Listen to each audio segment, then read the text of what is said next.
여러분, 혹시 손목이 자주 아프거나 손끝이 저릿저릿해진 적 있으세요? 요즘은 나이 불문하고 손을 많이 쓰는 일이 참 많잖아요. 휴대폰도 하루 종일 만지작, 설거지며 청소며 손 안 쓰는 날이 없고 사무직은 하루 종일 컴퓨터 앞에서 손목을 혹사당하죠. 이렇게 손을 쓰다 보면 손목이 아플 수는 있어요. 그런데 그게 단순한 통증인지 아니면 신경이 눌려서 생긴 질환인지 이걸 구별하는 게 아주 중요합니다. 오늘은 여러분과 함께 단순한 손목 통증과 손목 터널 증후군, 즉 카팔 터널 증후군의 차이점을 알기 쉽게 풀어서 말씀드릴게요. 먼저 단순한 손목 통증은요, 보통 손을 과하게 쓰고 나면 생깁니다. 예를 들면 김장을 오래 했다든가 하루 종일 마우스를 쥐고 있었다든가 아니면 무거운 짐을 들고 다녔을 때처럼 손목 근육이 피로해져서 생기는 통증이에요. 이럴 땐 손목이 욱신거리거나 당기듯이 아프고 움직일 때 더 불편한 경우가 많죠. 하지만 휴식을 취하거나 파스 붙이고 찜질하면 하루 이틀 내에 꽤 나아지는 경우가 많습니다. 반면에 손목 터널 증후군은 그 느낌이 확연히 달라요. 이건 통증보다 저림이 먼저 옵니다. 어떤 분들은 손끝이 얼얼하다, 또 어떤 분은 바늘로 콕콕 찌르는 것 같다고 표현하시는데요. 특히 엄지, 검지, 중지 이 세 손가락 쪽이 유난히 이상하게 저리고 감각이 둔해요. 가만히 있어도 저리지만 특히 밤에 더 심해져서 자다가 손이 저려서 깨는 분들 정말 많으세요. 그럴 땐 손을 털어줘야 겨우 진정되죠. 이건 단순 통증이 아니라 손목 속 정중신경이라는 중요한 신경이 눌려서 생기는 증상입니다. 이 신경은요, 손의 감각과 움직임을 조절하는 굉장히 중요한 역할을 해요.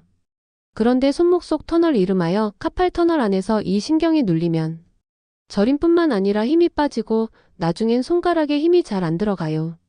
예를 들어 컵을 들려고 할 때 자꾸 미끄러뜨리거나 단추를 잘 못 잠그는 일도 생깁니다. 그리고 더 진행되면 엄지손가락 밑에 불룩한 근육, 엄지두덩이라고 하죠. 이 부분이 꺼집니다.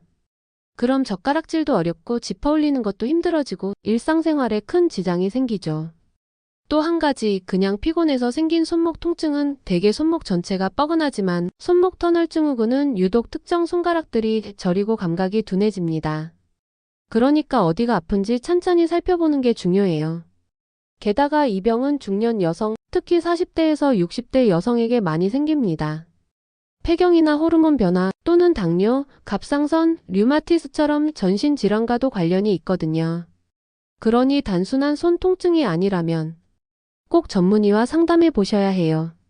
치료는 초기라면 약물이나 주사로도 증상을 완화할 수 있고요. 생활 습관만 조금 바꿔도 좋아질 수 있어요.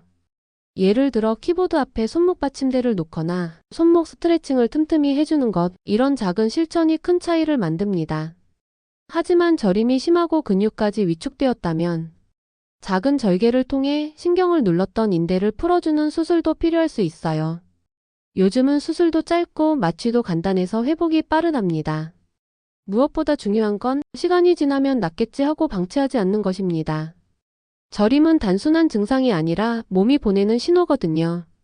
여러분, 손목은 우리가 생각하는 것보다 훨씬 정교하고 섬세한 부위입니다. 하루에도 수백 번, 수천 번 쓰는 만큼 작은 이상도 신호로 받아들여야 해요. 혹시 손끝이 자주 저리고 밤에 깨는 일이 잦다면 피곤해서 그래 하고 넘기지 마시고 한 번쯤 정중신경이 보내는 SOS일 수 있다는 걸 꼭 기억해 주세요. 손은 잘 쓸수록 오래 쓸 수 있습니다. 잘 관리하고 아플 땐 무시하지 마세요. 제 영상들이 여러분의 건강을 지키는 든든한 버팀목이 되길 바랍니다. 구독과 좋아요를 눌러주셔서 계속 업데이트되는 건강 정보를 놓치지 마세요. 그리고 코멘트란에 원하시는 정보나 질문을 남겨주시면 꼭 답변 드릴게요.